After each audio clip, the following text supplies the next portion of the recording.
Hi, it's Paul Wolf from howtoplaybass.com here. In this lesson we're going to look at the bass line to Pump It Up by Elvis Costello and the Attractions. Bass line was originally played, of course, by the very great and very underrated Bruce Thomas.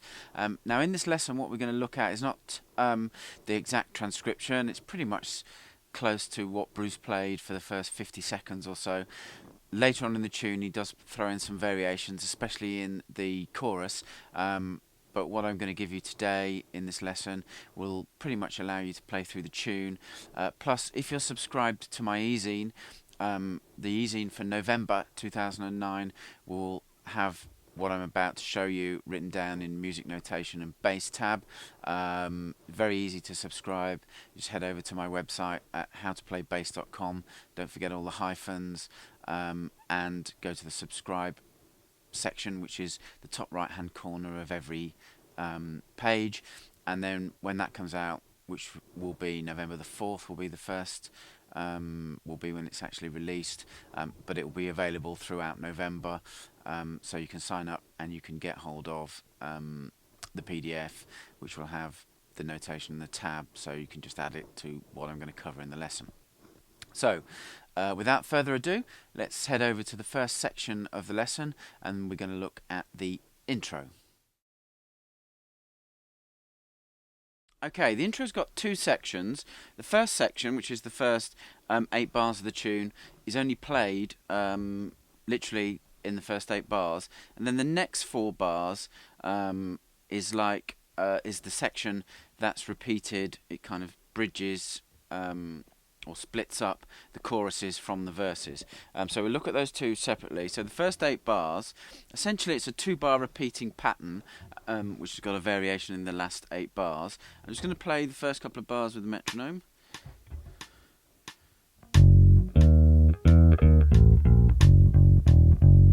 I'll play that again.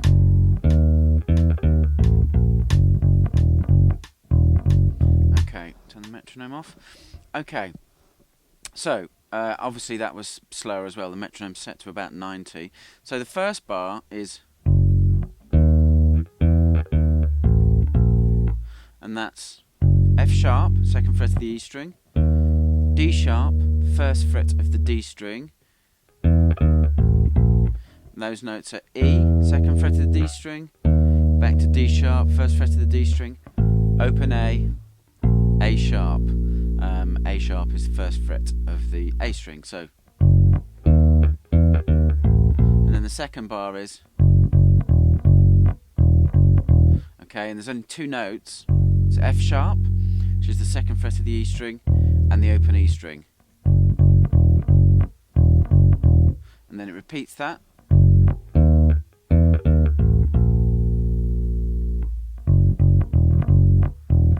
it repeats it again. And the final time through, it repeats the first bar of the 2-bar pattern, but then the second bar is a walk up to the B note.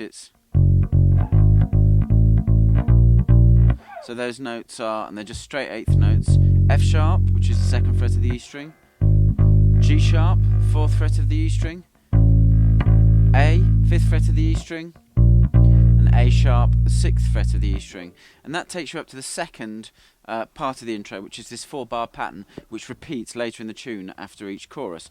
And that, let me set the metronome.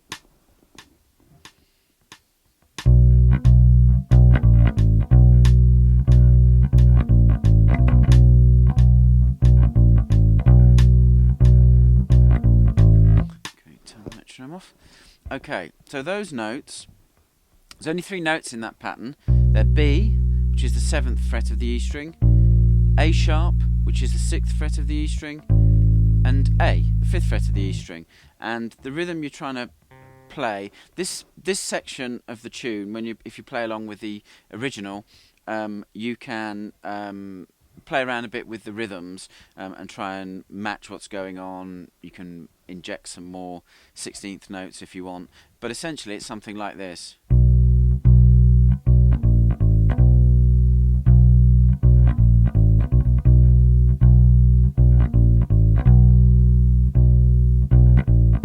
So if you have a listen to the original and look at the PDF as well, if you subscribe to the e-zine, then you'll see the rhythms actually notated out. But you should be able to get those. They're fairly straightforward.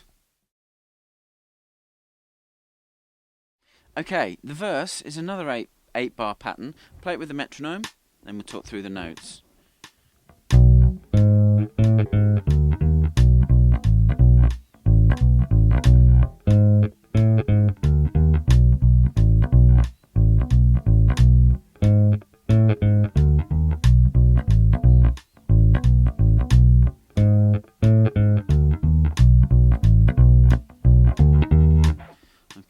Metronome. Okay, this is essentially the same pattern that you played before for the intro, but instead of playing it in F sharp, you're playing it in B. Now, you could play it here, which is the open string, and you get the open strings in there, especially for the D and the A. But my preference is to play it here, because when you go up to the chorus, you're playing here at the 7th fret. So if you play here, then you're already in position, and the rest of the tune you can play from here. So there's less position shifting. So it's more, for me, there's just more economy of motion in playing it here. So here was how I'm playing it on the section you've already seen. So it starts off on B, which is the 7th fret of the A string. Then you've got G sharp, which is the 6th fret of the D string. Then A natural, which is the 7th fret of the D string. G sharp again at the 6th fret of the D string. Then down to D natural, which is the 5th fret of the A string. And then D sharp, the 6th fret of the A string. And then the kind of the answering bar is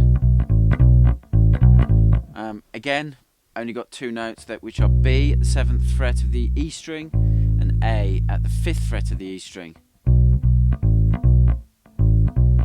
So it repeats that 2-bar pattern 3 times.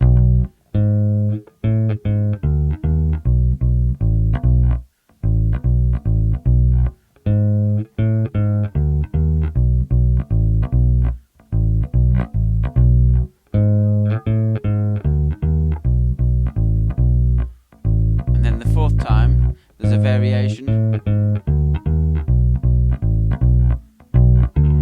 which is leading you up to the chorus, and those last 3 notes are B, and then D again at the 5th fret of the A string, and D sharp, the 6th fret of the A string, and that leads nicely to the chorus.